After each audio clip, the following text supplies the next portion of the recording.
Hey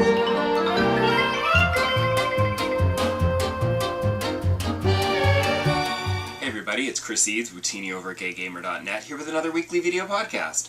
I wanted to start off with something that's not actually about gaming, but I'm sure all of you will be able to relate.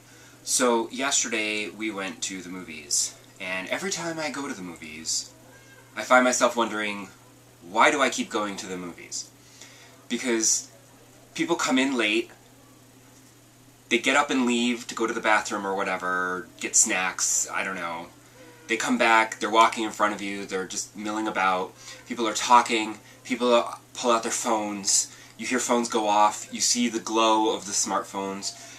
Yesterday, we saw a movie, and the woman in front of us pulled out her phone at the beginning to actually Instagram a photo of the main title, like she needed to prove that she was at the movie. I'm like, what are you even doing? Like, who does that? Well, she does, apparently. But is it any wonder that, like, I would much rather just rent stuff from Netflix? Because you're paying so much money. I mean, the movie wasn't even worth $14. We saw Insidious 2, by the way. Which, it was a good movie. It wasn't as scary, really. It wasn't as scary as the first one. But it was a good movie. But it wasn't really worth $14. And I would have been perfectly happy to have rented it from Netflix and watched it on my TV. Because it's not worth the money, because the experience of going to the movies is so crappy.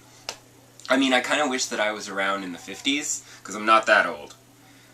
Because back in the 50s, you see all these pictures of people going to the movies, and they're all dressed up, and the guys are in suits and ties, and the women are in nice dresses, and it's like going to the theater. And even nowadays, when people go to see a Broadway show, they don't dress up or anything, because it's like, who cares? I mean, what are you going to dress up to go see, you know, a Disney show? No. Oh, you know.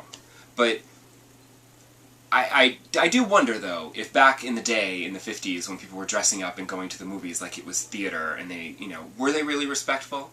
Or were people still talking during the show? I mean, at least I know they didn't have cell phones, so there's that at least. That would have been an improvement. And I'm going to use cell phones to segue into what I actually want to talk about gaming this week, which is, I saw yet another mainstream article, you know, because it's the mainstream press. It's like the articles that you see like on mainstream press outlets. This one was from Yahoo, because Yahoo is just, they'll post anything and it's just random.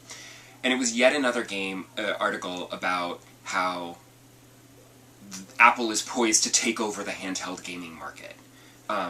And they've been saying this for a really long time, like ever since the App Store took off and people were playing Angry Birds and whatever. Yes, the phones and iPads, everybody's buying these 99-cent apps, and they're like, 99-cent apps, everybody's going to play these games for 99 cents, and nobody's going to buy these handhelds to play games for $30 or $40, when they can play things for $1. And I would argue that, yes, they will, because the gaming experience that you're getting for $1 in no way compares to the gaming experience that you're going to get for $30 to $40. I mean, can you really compare Angry Birds to something like Animal Crossing, or, you know, a Castlevania, or Metroid, or a Mario game? You know, like, I'd much rather take my Vita and play Assassin's Creed Liberation than Angry Birds. I mean, Angry Birds is good for a little bit, but then you're done.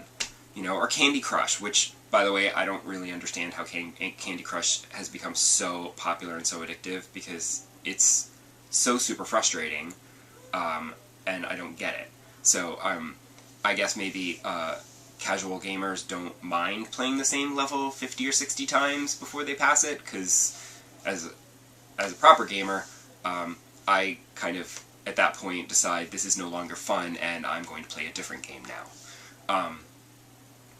But you can't compare the games. And I will admit, there are full-fledged games that have appeared on the iOS and Android. Like, you can play like a Final Fantasy or something. Like, they are actually porting those over. But those, of course, cost more. Those aren't 99 cents. But I also wonder, I guess an RPG would be okay, but you can't really play some of these games with touchscreen controls. I tried playing Pac-Man, and there's an on-screen directional joystick button, and even that, it just doesn't work as well. You need to have the joystick or a thumb pad. You need to have physical controls with physical buttons and physical joysticks, specifically the joysticks, because moving with a touchpad is terrible. You know, I was super impressed they were able to put Grand Theft Auto on an iPad, and when I played it, I was like, wow, this looks amazing. It's incredible that something that was so groundbreaking when it came out, you can now play on your phone. But when you're using the touchscreen, it is not that good. So, you know, and then they're like, oh, they're going to make controller attachments. Do you really want to plug your phone into something just so you can play a game? No. I would rather have a dedicated handheld gaming device, such as a 3DS or a Vita. I'm not going to go pull out my phone, pull out my little joystick thing, plug it in, and then play it, because it's just ridiculous, right? It's not just me, right? Like, nobody wants to do that. So, I'm pretty sure that Apple is not poised to take over the handheld gaming market. Just saying. But the mainstream media, they don't understand how the gaming industry works, really. So, they write these articles, and they are hilarious and ridiculous. So, read them and weep with laughter. And now, if you'll excuse me, I have actual games to go and play. So, I will see you back here, same time, same channel. Bye!